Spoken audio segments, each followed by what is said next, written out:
வெற்றிவேல் முருகனுக்கு அவர் எல்லாம் உள்ள பழனாபுரம் கருணாச்சலமூர்த்தி கருணாசாகரம் ஸ்ரீ ஞான தண்டாபுரம் சமக்கர குருநாதர் அருணாபிரமன் கடலையே சரம் சொல்கிறோம். எம்பெரும் மற்கரை முழுதுமற்றம் குருநாதர் ஸ்ரீ அருணாசலம் திருவண்ண திருப்பண்ண மாமந்தத்தில் கமாரத்தில் வரிசைப்படி பாடல் 1050 தொட அடாதினத்துவம் பொது பாடலுக்கான பாராயணத்தின் பொருளுக்கும் பணியான திருவிழா சமர்ப்பிப்போம். ஒரு ஆச்சரம். இந்த பாடல் முருகா உணர்வு அருள்வாய் என்று வேண்டிக் கொள்கிற பாடல். உணர்வு பெற பாடப்பெற்ற பாடல். தனனதான தானான தனனதான தானான தனனதான தானான தனதான என்ற சந்த குறிப்பையுடைய பாடல். தொட அடாது நேராக வடிவு காண வாராது சுருதி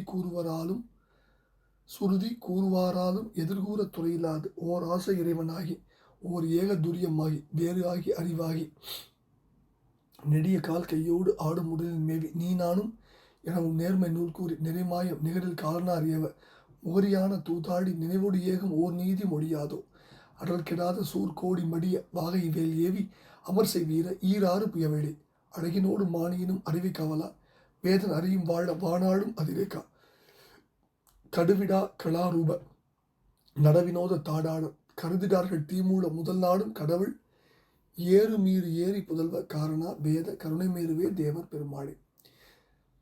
தொட அடாது நேராக வடிவு காண வாராது சுருதி கூறுவாராலும் எதிர்கூற துறையில்லாது ஓர் ஆசை இறைவனாகி ஓர் ஏக துரியமாகி வேறு ஆகி அறிவாகி நெடிய கால் கையோடு ஆடும் உடலின் மேவி நீ நானும் எனவும் நேர்மை நூல் கூறி நிறைமாயம் நிகழ்ச்சி காலனார் ஏவ முகரியான தூதாடி நினைவோடு ஏகும் ஓர் நீதி மொழியாதோ அப்படின்னு முதல் பதில சுவாமி கேட்டுகிறார்.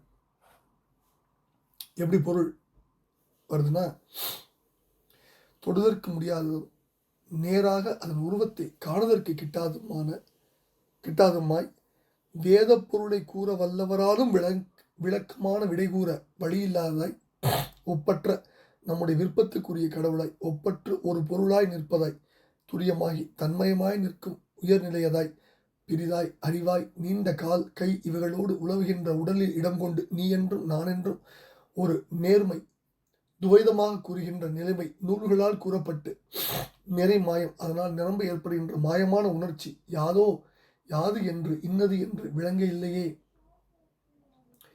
விளக்கி அருளுக என்றபடி தனக்கு நேரில்லாத யமனார் ஏவ முகரியான ஆரவாரத்தோடு வருகின்ற தூதர்கள் நினைவோடு உயிரை கவர வேண்டும் என்ற நினைப்போடு ஏகம் வருகின்ற ஓர் நீதிமொழி ஒரு நியதி சொல் ஒரு நீதி வழக்கம் யாதோ அதுவும் இன்னது என்று விளங்கவில்லையே விளக்கி அருளுக பெருமாளின்னு முருகன்ட்டு வேண்டார். முதல் பகுதியில்.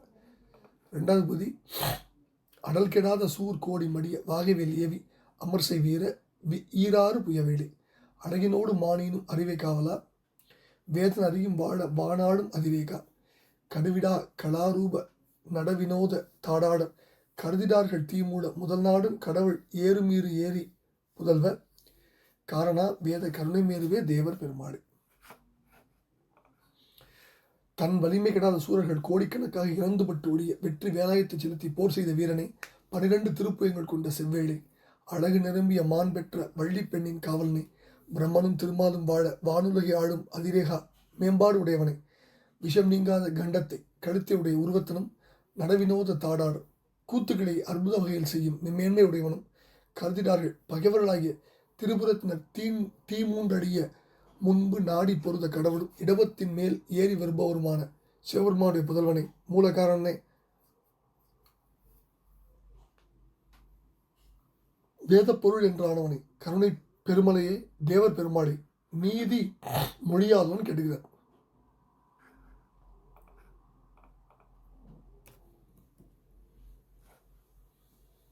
இந்த அற்புதமான பாடல்ல இறைவன் எல்லா பொருள்களையும் தன்னோடு தனக்குள் அடக்கிட்டு நிற்கின்ற பெரும் பொருளாக இருக்கான். அவனது பெரும் நிறைவை ஒரு எடுத்துக்காட்டில் புரிஞ்சுக்கலாம். இப்போ நமக்கு தெரிந்த பொருளில் பார்த்திங்கன்னா ரொம்ப பெருசு வானம் தான்.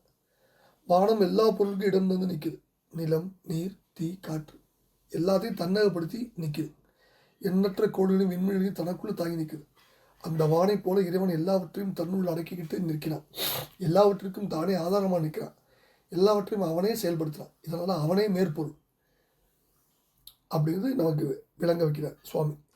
உயிரை வடமொழியில் ஆன்மான்னு ஜீவான்மான்னு சொல்கிறோம். உயிர்கள் எண்ணற்றவை. உயிர்கள் இறைவனத்தில் அடங்கியிருப்பது. இறைவனுடைய பெருநிறைவு வியாபகம்னு சொல்லப்படுறோம். அதுக்குள்ள அடங்கி நிற்கும் நிலை வியாபியம்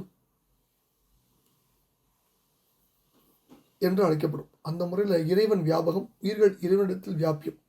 உயிர் தனக்கு கீழ்ப்பட்ட பொருளாகிய மலங்களின் தொடர்பால் அறிவு மயங்கி துன்புறும். பின் அவற்றின் பிடியிலிருந்து விடுபட்டு மேற்பொருளாகிய இறைவனை சார்ந்து இன்புறும். இப்படி மேற்பொருள் கீழ்ப்பொருள் ஆகிய இரண்டின் வசப்படுவதாய் அவ்விரண்டுக்கும் இடைப்பட்டதாய் நிற்பதால் தான் உயிருக்கு இடைப்பொருள்னு பெயர். மேற்பொருளாகிய கடவுளும் இடைப்பொருளாகிய உயிரும் அறிவுடை பொருள், அவை சித்துன்னு அடங்கப்படும் வழங்கப்பெறும். கீழ்ப்பொருளாகிய மலம் ஆணவம் மாயை கண்மம். கீழ்ப்பொருளாகிய மலத்துக்கு 3 வகை: ஆணவம் மாயை கண்மம். இவை அறிவற்றவை, இவை ஜடம்னு சொல்கிறோம். இந்த மூன்றும் உயிரை தன் வயப்படுத்தி உயிரின் தூய்மையை கெடுத்து நிற்றலாலும் பின்னர் அகப்படுத்தலும் மலம்னு பேர் வந்துச்சு. மலம்னா அழுக்கு. கடவுளும் உயிரும் சித்து என்ற வகையில் ஓரினம் என்றாலும் அறிவு நிலையில் தமிழ் வேறுபட்டன. கடவுள் அறிவு பேரறிவு, உயிருடைய அறிவு சிற்றறிவு. கடவுளுடைய அறிவு தானே அறிவது, உயிருடைய அறிவு அறிவிக்கவே அறிவது. கடவுளுடைய அறிவு எல்லாவற்றையும் ஒருங்கே அறிந்து நிற்பது, உயிருடைய அறிவு ஒவ்வொன்றாகவே அறிந்து வருவது. கடவுளுடைய அறிவு எதிலும் தோயாமல் தனித்திருந்த அறிவது, உயிருடைய அறிவு அறியப்படும் பொருளில் தோய்ந்து அதிலே அழுந்தி அதன் வண்ணம் ஆவது. இத்தகைய தனித்தன்மைகளால் கடவுளும் உயிரும் ஒரு நிகரன் அல்ல என்பது நல்லா விளங்கும். கடவுள் பொருள் மிக நுண்ணியதாய் இருக்கிறதுனால ஆணவம் முதலிய மனங்களால் பற்றப்படுவதின்றி என்றும் தூயதாய் நிற்பது அப்படின்னு நமக்கு விளங்கிக்கணும். கடவுளை நோக்க உயிர் பருமையானது. அதனால் அந்த மலங்களால் பற்றப்படுவதற்குரிய ஒரு விஷயம் ஆயிடுச்சு. இதுக்கு ஒரு எடுத்துக்காட்டு, கடலாகிய இடத்துல நீர் நிரம்பி இருக்கு, அந்த நீர் முழுவதையும் உப்பு பற்றி இருக்கு. கடலிடம் என்பது நுண்ணியது, அதனால் பருமையான உப்பு நுண்ணிய கடல் வழியை பற்ற மாட்டாமல் பருமையான நீரையே பற்றுவதாயிடுச்சு. அந்த உப்பை போன்றவை தான் மலங்கள், கடல் நீரை போன்றவை உயிர்கள். இந்த கருத்தை புரிஞ்சுக்கணும். அதான் சொல்கிறது. இப்போ தொட அடாதுங்கிறது, கடவுள் உண்மையில் வடிவுடைய பொருளே அல்ல. எனவே அது கையால் தொட்டு உணர முடியாது, நேராக வடிவு காண வராது. இன்ன வடிவம் முடியாது கடவுள் நிச்சயமாக அறிந்து கொள்ள முடியாது. சுருதி கூறுவாராலும் எதிர்கூற துறை இல்லாது. வேதங்களாலும் அறிய முடியாத பொருள் கடவுள். வேதங்களே இன்னமும் இறைவனை தேடிட்டு தான் இருக்கு. வேதங்களாலும் அறிய முடியாதபடி ஆழ்ந்து அகன்ற நுண்ணியனாக உள்ளவன் இறைவன்.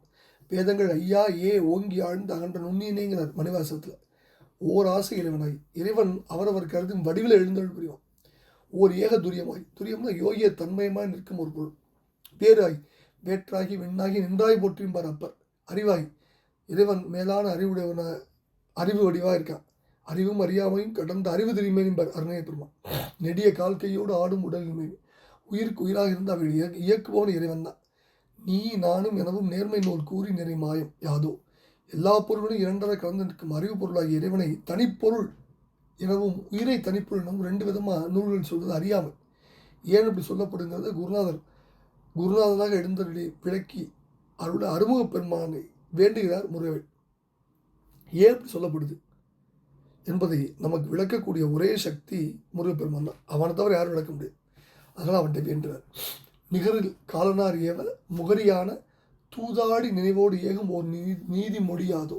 முகரின ஆரவாரம், உயிர்களை கால கிரமத்தில் உடலிருந்து பிரித்துக்கிட்டு காலத்தூதர்கள் போவது ஒரு நியமமாக இருக்குது. இதுவும் எதற்காகனு விளக்கியுள்ளார் அடியார் வேண்டும். இது ஏன் பண்ணணும்? அறியும் வாழ ஆடும் அதிரேகம். அதிரேகம்னா வியப்பு, மேன்மை, மேம்பாடு. கடுவிடா கலாரூப, களம்னா கழுத்து. நடவினோத தாடார், தாடார் தான் மேன்மையுடையவர். கருதிடார்கள் தீமூல முதல் நாடும் கடவுள்கள். திருப்புர தனத்தை சொல்கிறார் அடியார். இப்படி பல அற்புதங்கள் நிறைந்த இந்த பாடல் என்ன கருத்துனா, முருகா உணர்வு அருள்வாய் என்று வேண்டிக் கொள்கிற பாடல்.